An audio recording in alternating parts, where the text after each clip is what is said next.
একটি জঙ্গলে দৌড়বাজ খরগোশ লাফু আর তার দুই বন্ধু ছানা ভাই এবং ইঁদুর চুন্নু বসবাস করত। কিন্তু ওরা জঙ্গলে বসবাস করা একটি কচ্ছপকে অনেক অলস মনে করত। কচ্ছপটির নাম ছিল গামলা। এই গামলা, তুই এত অলস কেন? তুই কি একটু পরিশ্রম করতে পারিস না? একটু খেলাধুলা করতে পারিস না?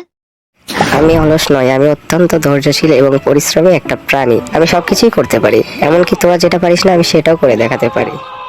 হাসালি রে গামলা, আমরা যেটা পারি তুই নাকি সেটাও করতে পারবি? আচ্ছা, এত কিছু যখন পারিস তাহলে আমার সাথে একটা দৌড়ের প্রতিযোগিতা করে দেখা। হ্যাঁ হ্যাঁ, আমি সব পারি। আমি তোদের কতবার বলেছি, কিন্তু তোরা বিশ্বাস করিস না। তাহলে নে, কালকে একটা প্রতিযোগিতা হয়ে যাক, আমার আর তোর ভিতরে দৌড়ের প্রতিযোগিতা।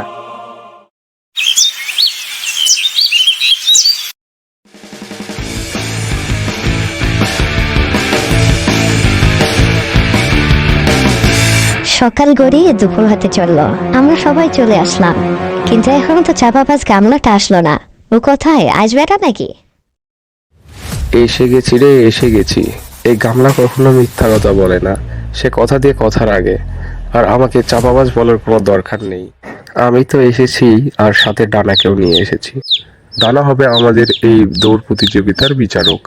ডানা আকাশপথে থেকে পুরো দৌড় প্রতিযোগিতা পর্যবেক্ষণ করবে। এবং ডানা ঘোষণা দিবে কে বিজয়ী হলো। ওর ঘোষণা দিতে হবে না, আমি তোকে বলে দিচ্ছি আমি জিতবো। ঠিক আছে লাফু, সেটা তো সময়ের অপেক্ষা। সময়ই বলে দেবে কে জিতলো আর কে হারলো। Position, ready, steady, get set, গো।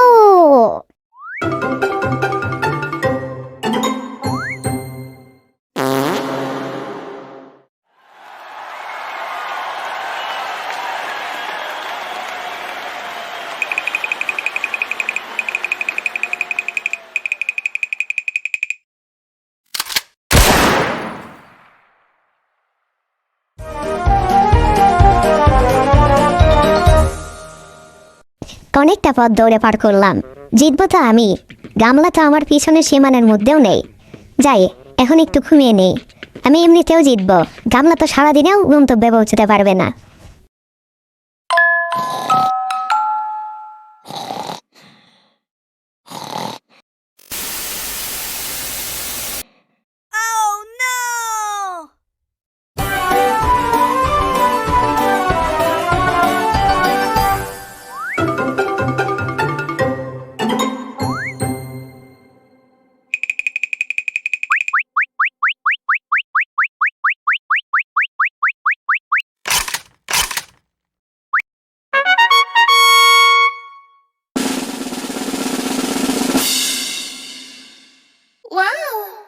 Good job. আমি পেরেছি, আমি পেরেছি, আমি পেরেছি, আমি জিতেছি। Nice. প্রচুর সতেজ লাগছে ঘুম পেড়ে ওঠে। এখন মনে হয় আমি এক দৌড়ে যেতে পারবো। এ কি, গামলা এখনো আমার কাছে আসতে পারেনি? এখন আমি রেসটা জিতে নিই।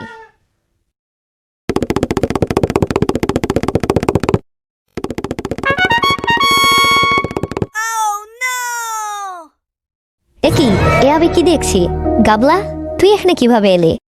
তুই কি সৎভাবে প্রতিযোগিতা জিতলি নাকি চিটিং করলি?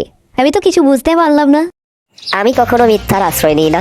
তোমার যদি বিশ্বাস না হয় তাহলে তুমি ডানাকে জিজ্ঞেস করে দেখো। এই জন্যই তো ওকে বিচারক রেখেছিলাম।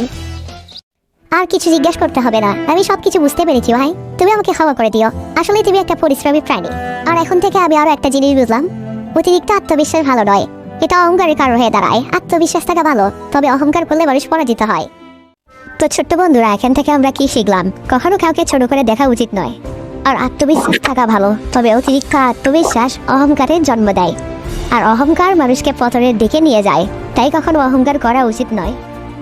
তো বন্ধুরা, ভিডিওটি লাইক এবং সাবস্ক্রাইব করে আমার পাশে থাকো। অহংকারী হয়েও না, আমাকে সাপোর্ট করো। সুন্দর সুন্দর কার্টুন ভিডিও পেতে চ্যানেলটির পাশে থাকো। ধন্যবাদ।